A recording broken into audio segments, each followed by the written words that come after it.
Good day and welcome to Sport Wrap. This is your host, Jesse Jackson Kauraitha, with the latest sports news and review. And now for your latest on the hit list.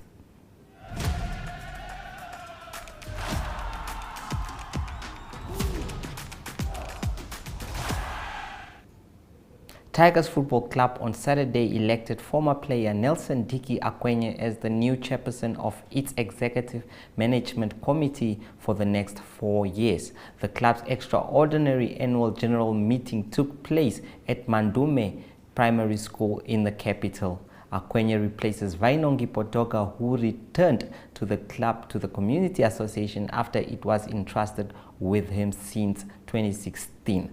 We apologize for that picture there. There is Akwenye indeed as the person who was selected. And now up next, it will be the picture that we actually had, and that is Roo, who was actually selected as the club Southern Stream First Division marketing manager. He has a vast of experience and actually served as a former football player from the 1997s and the 1990s, and in the Central West National First Division from 2000 to 2001 before moving down to South to Mariental. He was part of the Hartup Nampo Football Club in the Hartup Second Division between 2005 and 2006. He has worked for the Namibia Press Agency as a journalist as well. That was in 2016. That is Ruxi Roo Garuwepa. The weekend drop is up next after the break. Stay tuned.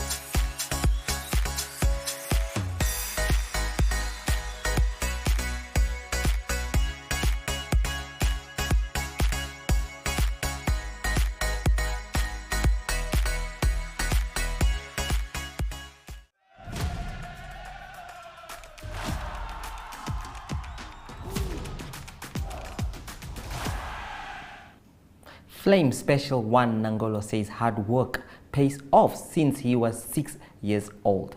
This is after claiming the African Boxing Union title at the Nampower Convention Center in Windhoek on Saturday night. Coach Emmanuel Eames Moses' commitment and dedication to training and grooming Flame Special One Nangolo has also paid off after his protege became an international title holder.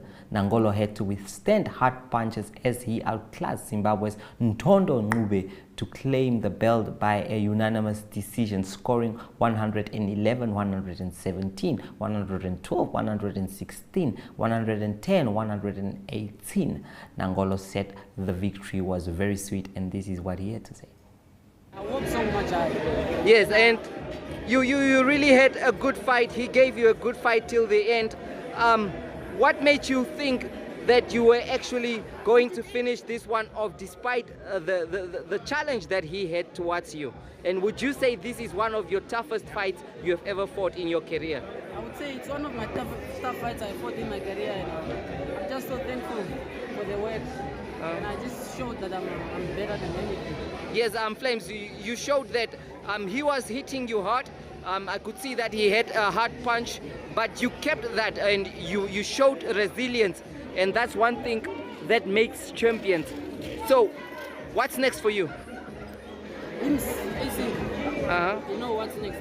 My job is just to keep training, work harder, keep winning. The aim is just to keep working hard and just get a win always. Thank you so much. An audacious try by Hilarious Kisting in injury time secured Namibia a historic 43-37 win over Canada in a test rugby when the two teams clashed in Amsterdam on Saturday. Namibia is expected to surpass Canada from 23rd of the World Cup rugby rankings into the 21st position when the log is updated later today. Coach Alistair Coutier recorded this after the match. We are very happy with the result against Canada. It was, you know, a brave performance, courageous performance by the team to fight back and win it in the end. I think it's, you know, the first time in the history of Namibia that they beat a Canadian team, which is shows a lot of progress of this group of players. And, you know, we actually playing with a team that has been ravaged by injuries, and it augurs well. You know, for our depth, players got really some good opportunity over the 2 weeks, and we have also improved over the 2 weeks. So to finish on a high is really pleasing for us. Look, this all part of the building blocks to next year's World Cup. It's still a long way away, you know, in getting where we should be as a team. But obviously the coaches and everyone are working hard to make sure that we will be prepared come next year. Teams in the Debmarine Namibia Premiership have proven that they are not to be underestimated after unexpected results were at the center of the weekend's drama. Mighty Gunners coach Gebhard Hengari said he was pleased with a 1-0 victory after his 10-side men edged 1-0 over Tigers at the Khomasdal Stadium on Saturday afternoon. Gunners took the lead in the first half, but also had their captain sent off after 2 yellow cards following 2 tough tackles.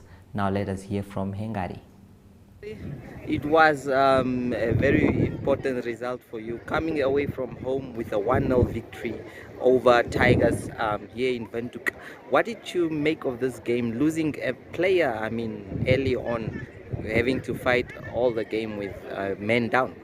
Yeah, it was a hard-fought battle. There is no doubt about it. We started off well, and then unfortunately we went 1 man down with our player getting a red card, and then we fought until halftime, and then we reshaped. We came with a plan in the second half, saying, no, what we must do is we are 1 man down. Let's work harder than the first half, so that we can overcome. If we can't score, let them not score. That is how we went, and I'm happy that we really fought until the last minute. But all in all, as it is a first win for us, it was a very, very important result, because we are coming from a loss, of course, the first game against Orlando United. So for us, it is a very, very good result. Yeah, okay. Important result. Thank you so much. Thanks. The Richelieu Eagles 108 runs for the loss of 2 wickets in 15.1 overs clinched their first one-day international ODI victory against Papua New Guinea by 8 wickets on Saturday afternoon. The 2 captains had this to say. We're speaking now to the captain of PNG. Vela, please welcome. How do you find Namibia so far? Really good place. We enjoying ourselves, but not the result we wanted. It was a place to come, take wickets, so hopefully we'll come back stronger in the next game. How did you find the wicket today? Out there looks like it was a bit of a struggle to get some runs. I think a lot of credit has to go to the Canadian bowling unit. I think they bowled really well. Didn't give us any balls to it. I think the wicket got better during the day, and I think they played their cards really well, and I'm credit to them. Well, all the best for the next game. Thank you. Good luck. Let's welcome Erasmus, the captain of the Richelieu Eagles. Erasmus, your team came out today as a unit. How do you feel about the bowling performance you saw today? Yeah, I think it was a relentless bowling performance. After changing formats, we knew it was going to be you know, something that we have to stick at for longer. I think we threw that first punch by bowling really well on the power play, and then after that we really kept at it and didn't allow them to, you know, get any free runs, and saying that, you know, we stayed really positive trying to take wickets. So yeah, some really nice to see a few wickets, you know, caught behind, and some of the bowlers really are being rewarded for relentless spells. Yeah, and the spinners doing their job in the middle as well. We saw some aggressive batting from the youngsters there. What are you telling these boys? Yeah, I think it's always a matter of playing your game and bringing yourself, your individuality to the team, and I think that's what Devon Lecoq and, you know, Luan Lawrence, Michael van Lingen, a very strong top order brings to us, is that freedom and, you know, in saying that very good skill. So I think they they're not far away from clicking as a unit. We've been scoring individual hundreds here and there, but we really want to click as a top 5, top 4, and do the job for the team every day. Well, good win for you. Good luck for tomorrow's game. Thank you. All the best. Our player of the match today, Dangeni Lumbameni. Left arm fast bowler. Dangeni, you came into this game, of course, JJ and Ruben did some great work for you in the beginning, but you came in and picked up the wicket, did quite well. How was it out there today? It was a good day out. I think it was actually great for us to go out there and showcase what we're all about, and to get the opportunity and to actually show what we can do. I think it was a good start for the team as well, as it was a team effort. So I thought as a team we did really well in trying to restrict them for a low total. A great start from you today. Congratulations. Mr. Emmanuel, I hand over the prize for the man of the match.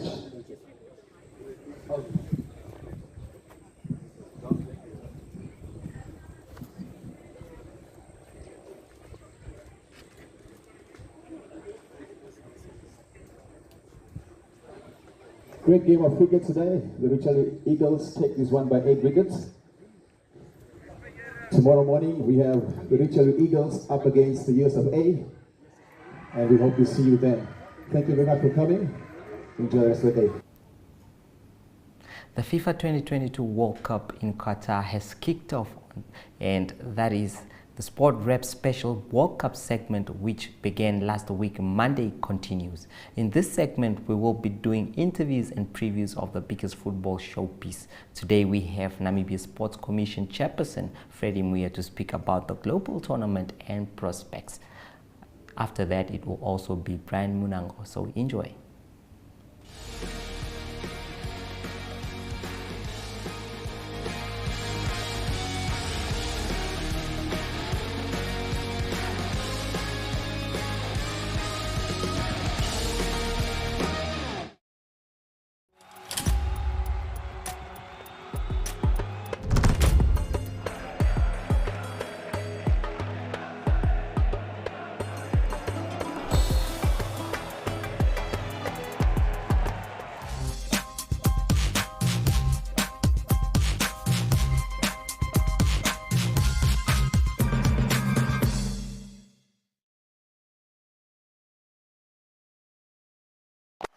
Master Muya, salam alaikum.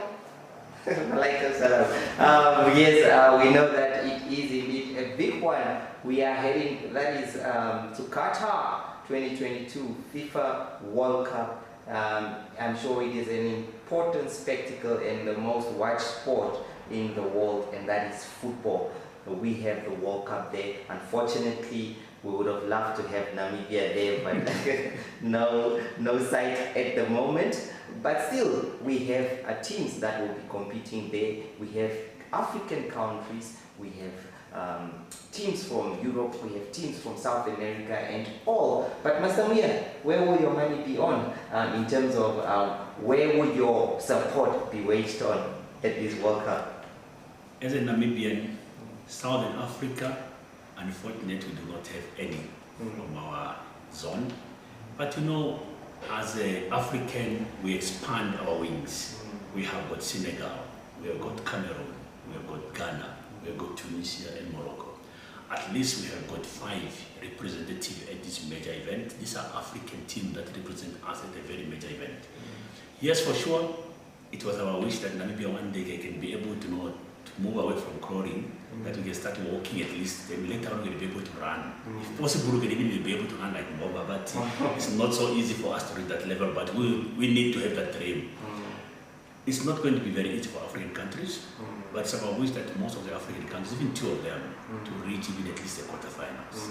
You know, this aspect of us just, the premier round, always suddenly we are out, is something that must come issues of the past. Yes. I know we were the African champion now, currently now Senegal, with the world African champion. We have got one of the top best players within the Senegal team.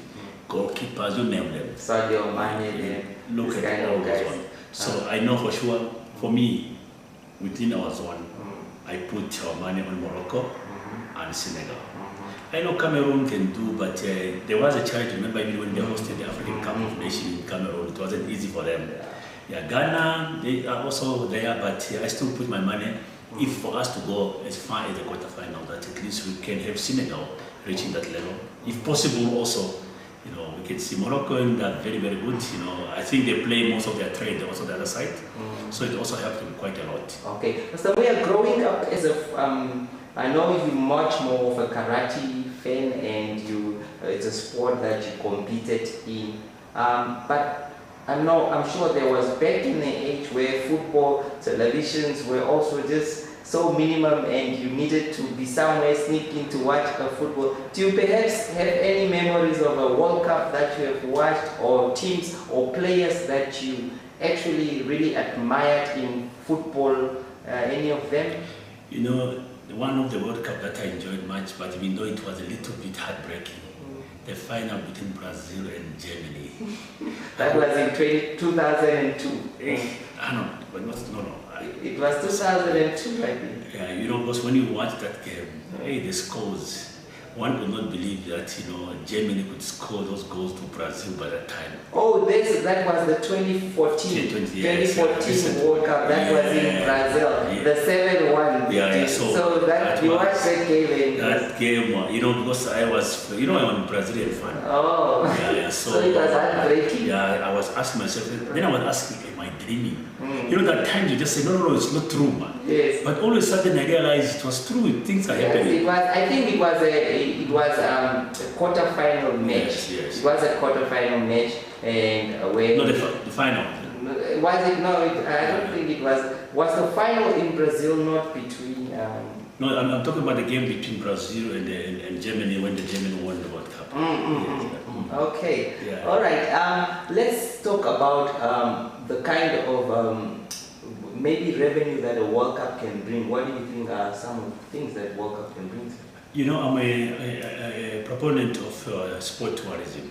Yeah. You know, why I say I'm a proponent of sport tourism, because any game, whether it's World Cup for football or whatever type of World Cup that you have, or any international game that you have, you know, you bring in a lot of international tourism, you know, industry to build up in a given country. Because you know, you've got a lot of people that come to a given country and actually they invest in your country.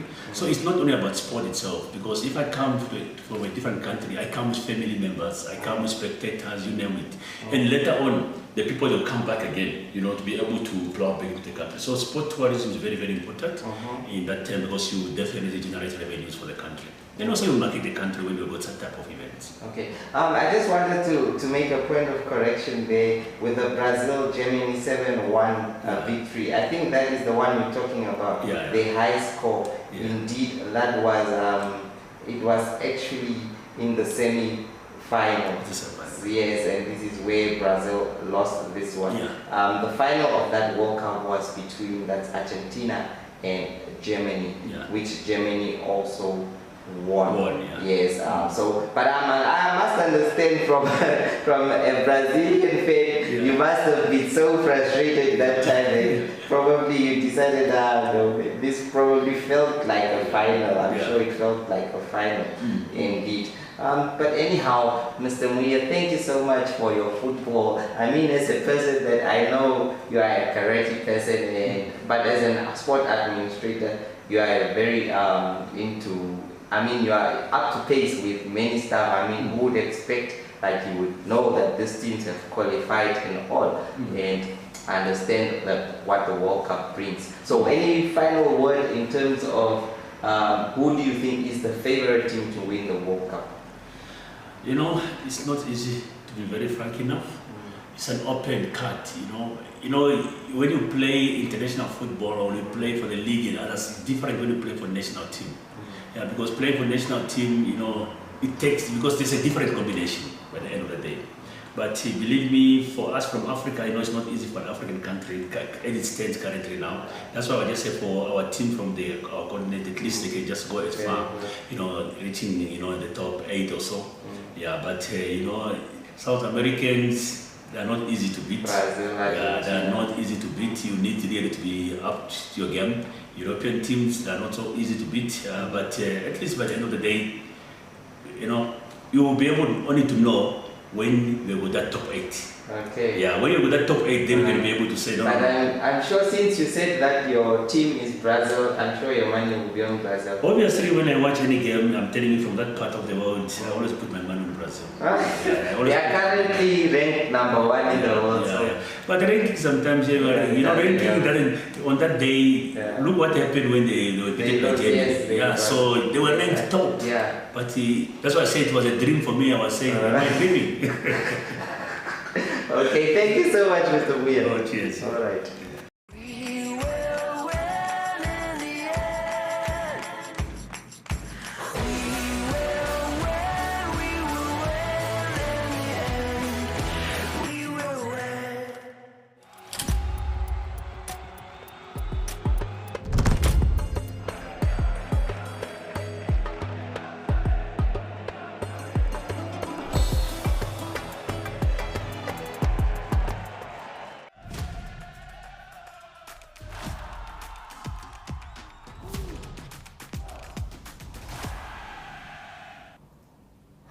Thank you very much there, Jesse. Well, this weekend was indeed a beautiful one as the Rotex Max Challenge Namibia National Karting Championship held in Swakopmund produced winners in different classes. We have a short video clip for you here of what went down in Swakopmund. Stay tuned. Middle 20s, now we're working on middle 30s, so obviously we want to keep that growth and go to middle 40s next season. That would be fantastic. So yeah, the sport is growing, competition is growing, the quality of racing grows, so it's good. And can you just tell us what's next after this? Yeah, I mean the championship is wrapped up now, but we will have one more race on the 17th of December in Swakopmund on this track here. It's called the Kartstore Cup. It's a one-day trophy cup where we hopefully, there will be some South African drivers coming up here, big notch drivers, so we're really looking forward to host them here and to compete against them, and then let's see how good we are or how bad we are. No? Okay, well, thank you, man.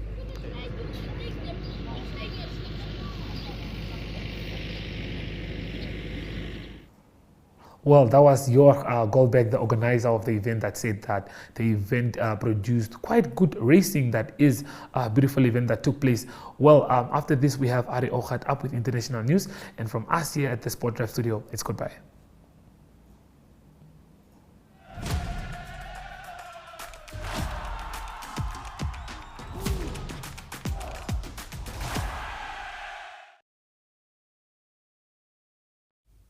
Good day everyone, time for international sports news, starting off with ATP tennis news. That is men's tennis, the ATP finals that was played in Turin over the weekend. Novak Djokovic moving up to number 5 in the world. That was after winning his 6th title, his 6th ATP finals title. That is equaling the record of Roger Federer. They both have now won the ATP finals 6 times. ATP finals, lots of prestige to that. That's the top 8 players of the men's ATP tour according to world rankings that play in the season ending tournament. In the final, Novak Djokovic beat Casper Ruud of Norway by 7-5 and 6-3. Also a good year for Casper Ruud. He played in 2 finals on the majors in the year. Lost both, unfortunately, but he also now lost in the final of the ATP finals, but it moves him up to number 3 in the world rankings. The player that ends the world in number 1 is Carlos Alcaraz of Spain. He's the world number 1, and second on that world ranking list is Rafael Nadal. Rafael Nadal also played in the ATP finals but couldn't make the semi-finals. On the women's side, on the WTA side of world tennis, the world rankings stay the same this week. It is still Iga Swiatek. She is the world number 1. Ons Jabeur of Tunisia, she's in number 2 position, and it is Jessica Pegula also having a good year of the USA. She's the world number 3. Continuing with golf news, the DP World Tour Championship that was concluded on Sunday. The winner there, Jon Rahm of Spain. That's his 3rd title. But the big news is Rory McIlroy. He will finish the year world number 1. That is because he won the DP race to Dubai. That means he's the leading points. He's the leader on the European Tour, the DP World Tour, in their points system after the season-ending tournament. It is the 4th time that Rory McIlroy won this DP World Tour Finals, or the race to Dubai. Last time he won it was in 2015. Also on the PGA Tour in America, it was the RSM Classic that was played in the PGA Tour, and it was Adam Svensson of Canada that won the tournament on 19 under par. Southern African interest there tied for 54th was Dean Burmeister on -6. On the ladies PGA, big day, it was for the CME Group Tour Championship. The big day was for Lydia Ko of New Zealand. She won the tournament, and she came in the final score for the 4 rounds combined of 17 under. She closed with a round of 70. Second place was Leonie Maguire of Ireland on a -15.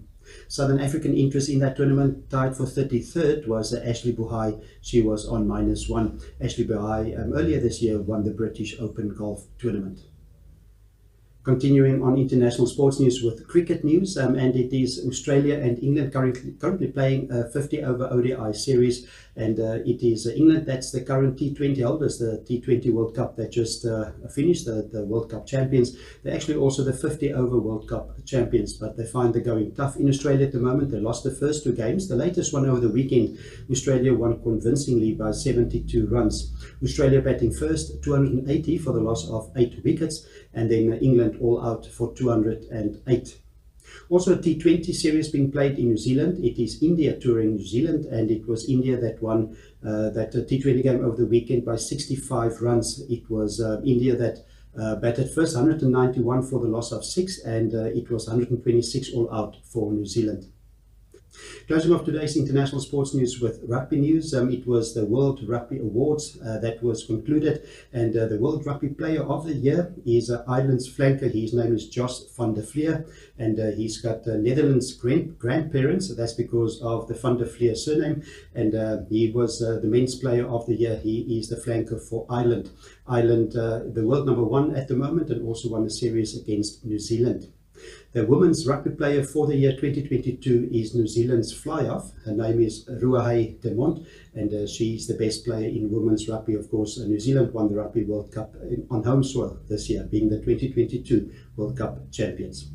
That's international sports news for today. Hope you have a great sport day, and we talk again tomorrow. Goodbye.